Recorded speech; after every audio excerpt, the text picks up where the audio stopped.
Here's one that I definitely need a late pass on. Some of the people that have followed me on the battle rap side over the years, I've done blogs about my movie collection and my music collection. Y'all know I'm a collector, I'm an archiver of great entertainment, classic movies, classic series. But I need a late pass from y'all. Uh, I really must apologize for waiting all the way until 2022 to finally watch The Sopranos. Yes, I've never watched The Sopranos before. All right. So I'm late to that shit. But I'm at season 5 right now. First and foremost, I think it's a great show. I just don't know why it's so super critically acclaimed as like one of the top 3 shows of all time. I hear that about The Sopranos. I hear that The Sopranos is like one of the best pieces of TV ever. I don't see it. I don't see that. But before I go there, let me tell y'all about some shows that I look at as classic pieces of television. Martin to me is like a TV show. You know what I'm saying? Where every episode doesn't necessarily have any connection to the previous episode. The only time we really saw, the Martin series connecting certain storylines across multiple episodes is like when his mind was messed up. He had to get his mind right, and he went and did that monk shit. You know what I'm saying? He joined that little cult or whatever. You had that. You had towards the end where they consistently had to show them in different places, like kind of showing that they was broken up and they was going through a separation or whatever because they had their real life shit.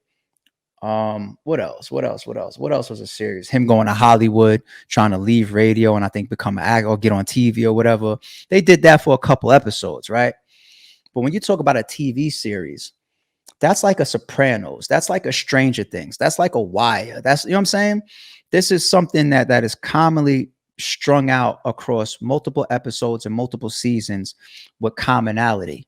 Not just this show has nothing to do, or this episode has nothing to do with the last episode, like a Martin, okay? When it comes to TV series, the best show of all time, in my opinion, is The Wire. I can do a whole podcast about why The Wire is great, why The Wire is classic, why The Wire is genius, why The Wire is light years ahead of almost anything else that is ever put on TV. I can do a whole podcast on that. But The Wire is one of them super critically acclaimed TV shows of all time. As of recent, I just mentioned this one, Stranger Things. I got into Stranger Things late. I thought it was going to be some sci-fi type show that was really more for kids. So I put it down after like getting halfway through season 1. And boy, I was wrong because I came back recently and I started to binge it. You know what I'm saying? I got through season 2, which I thought was a bad season. A lot of shows have bad season 2s. I love season 2 of The Wire, but a lot of people don't really care too much for season 2 of The Wire. I feel like the same thing just happened with The Sopranos. The same thing definitely happened with Stranger Things. Season 2 was horrible to me. It was whack. But by the time you get to season 3 and the recent season 4 is what they just did, right? Crazy with Vecna and all that type of stuff. Yo, it's sci-fi and it's based around these kids or whatever, but from the acting to the directing to the storylines to the subplots to the dilemmas, everything. Stranger Things is an amazing series. I see why it's so popular and why it's breaking Netflix records and all that type of stuff. Another classic one, the Ozarks. Ozarks is crazy. I think that's a classic TV show. I like Narcos a lot. Love Narcos. The haunting at Hill House. That is dope to me. That is a dope TV series to me. But the reason why I mention those series, and now I'm gonna paint this point that I'm talking about with The Sopranos, why it's lacking something major to me. All of those series that I just mentioned, from The Wire to Stranger Things to Narcos to Ozarks, and the list goes on. They have a very strong common theme that spans the entire show, every season. For example, in The Wire, right? Now, of course, The Wire itself comes in the literal form of these detectives' methods towards taking down these crime organizations or these crime groups or these street crews, right? But whether it was The Wire at this moment or not, a wire, right, being used to take these crews down, the common dilemma was this team of detectives and these different groups of street cartels or street organizations or whatever, and this constant, back and forth of how they can either evade or take each other down. That is consistent from season 1 all the way through season 5. Stranger Things, the upside down world. That is a consistent entity and problem, the biggest dilemma from season 1 through season 5. It's just unfolding, so you learn more and more about it. But that is the constant, the upside down world and the things that's coming from the upside down world trying to leach into the real world. That's the constant. The Haunting at Hill House. What the fuck is going on in this house that's driving these people insane or killing people? Or, like, what is it about this house? You figure that out by the time you get to the end. But that constant begins, or that theme begins from the very beginning. Something constant. For The Sopranos to be so critically acclaimed, it lacks that. It doesn't have that, to me, right? What is the most consistent or constant theme or storyline of The Sopranos? Tony Soprano and probably his wife. I guess you can paint a sub storyline to that of Tony and women, period, because every season he's having these different issues with women or these different relationships. And, he's kind of painted as a ladies' man. So whether it's the situation with his wife, whether it's the situation with, the girl he starts to rock with, that was the car dealer, whether it was that young Russian girl, whether it's the other girl that he took from his captain that died, the one that was always pulling pranks and trying to be funny, whether he comes close to messing with his nephew's girl, you know what I'm saying? Like his psychiatrist, he comes onto her, he tries to get with her. They even kind of got him flirting with the old girl that he met at his father's or his mother's gravesite. They even got him flirting with her a little bit. Like they even create a little weird energy there.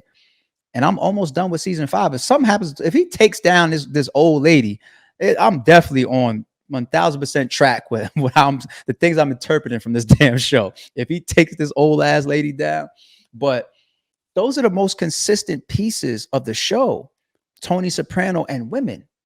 You know what I'm saying? And that's fine, but there's too much going on around that for that to stand out as a commonality or the common theme. Because The Sopranos really puts in front, I feel like, the life of the mafia or the life of a mob boss. And that's what kind of makes things so shifty in the show, because it almost just feels like a day in the life series. Whether he's dealing with issues with his family, his son, growing up and becoming a badass. I can't stand that fucking kid. And he's a shitty actor.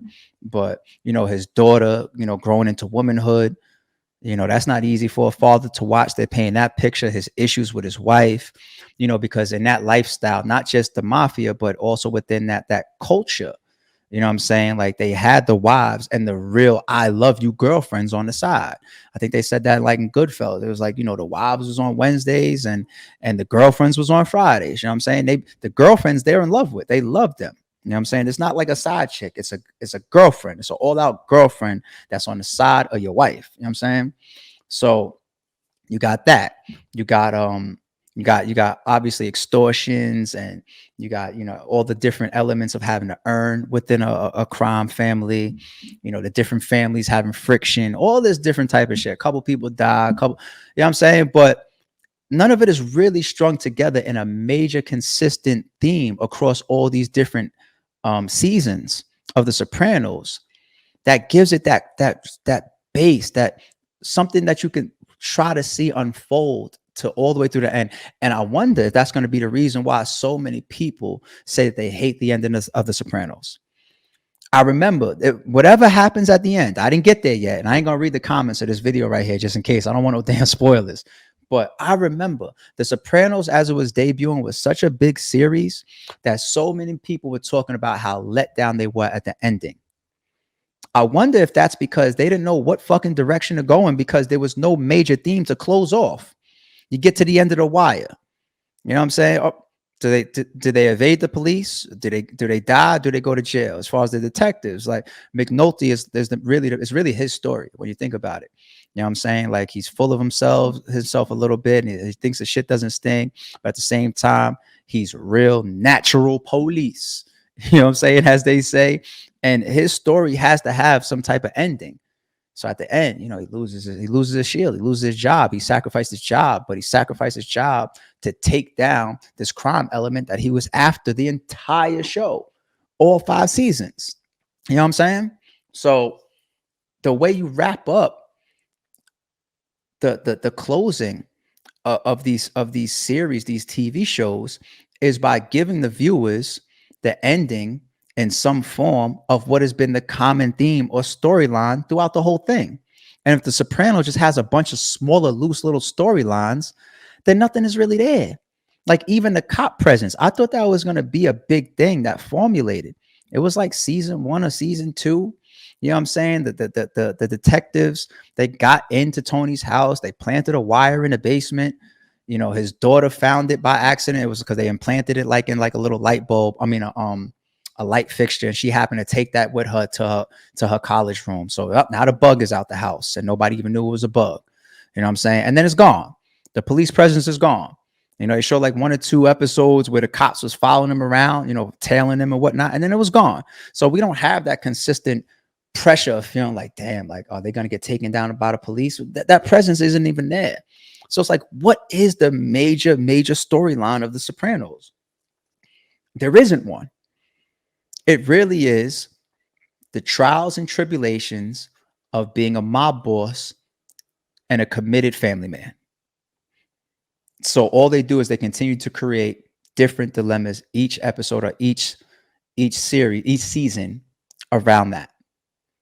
And that to me starts to bring you down from being one of the best TV shows of all time. Because you just that's a big element that is just not available.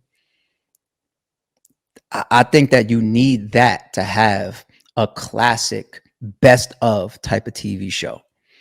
You know what I'm saying? So that's my feel. I feel like I've watched enough of The Sopranos because I think there's 6 seasons and I'm almost towards the end of season 5. So I feel like I've watched enough of it at this point. And I already am pretty confident of how much feedback I've listened to the whole world say that the ending is bad. I feel like I have enough now at this point to give it a good assessment. So I'm a little let down. It's a good watch though. Don't get it twisted. I don't want this to sound like, hey, don't watch The Sopranos if you haven't watched it. I just don't understand why it got that big of a label, like one of the best shows of all time. There are a couple weird things in there too. Like it's not just street and urban and black culture where we despise a police element and snitching so much, right? The mafia and that Italian and Sicilian culture and all that, they had those same principles of like, ain't no ratting. Like, think about it. It's like rat. Like they call Sammy Bull the biggest rat of all time and whatnot, right? So they have those same principles in that culture of the mafia and that lineage, but Tony Soprano technically is a snitch, no? Right? Did I miss something? In season 1, Tony Soprano, who was on his way to being a mob boss of that family, there's a teacher or somebody like that, I think in season 1, that messed around with a young girl, and Tony wanted to kill the guy. You know what I'm saying? He wanted to put the hit on him, and one of his best friends, the one that is the restaurant owner, convinced him, like, I thought about it too, and let's not do it. Let's don't kill him. Like it's not for us to do. Like, just let life take its course, or let God be his judge, or whatever. And Tony was so conflicted about that. Remember? So that's when he was drunk that night. He was laid out on the floor, super drunk from drinking, because he was so conflicted about that decision because he wanted to kill him. And I think his wife comes home and is like, "What's going on? Are you okay?" And he's like, "I didn't do it." She don't even know what he's talking about, right? But he's like, "I didn't do it." And in the next moment, they showed it like the police arresting the teacher or whatever. It's because he called the cops on him instead of killing him. right? So that gets a pass. That gets a pass. We're just gonna be like, all right, this mob boss didn't just, call the cops on somebody, right?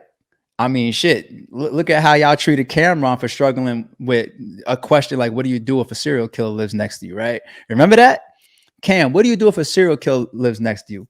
They killed him for that. People like 50 Cent dragged him for that fucking answer for like a year. Like Cameron was the laughing stock of the town for the way he answered that question. Because Cam was so set on being careful of not answering in a way that can be misconstrued as being a snitch or getting police involved to take down somebody that's doing something that isn't good for the community. So touching kids or being a serial killer or something like that is deemed not good for the community, right? But Cam didn't want to go anywhere close to I'm calling the cops. He didn't want to answer like that. And the way he answered, they dragged him for it. But it's okay for Tony Soprano because he decided I'm not going to kill this guy. Instead, I'm just going to call the cops on him, and got him locked up. So it's like, once again, are we picking and choosing when it's okay to snitch or not, or when it's good to have police presence or not? Or it's weird. It's weird. But yeah, I mean, he did that. And I think that was season 1. And I think that was kind of swept under the rug. I thought that was a little odd. I was like, word?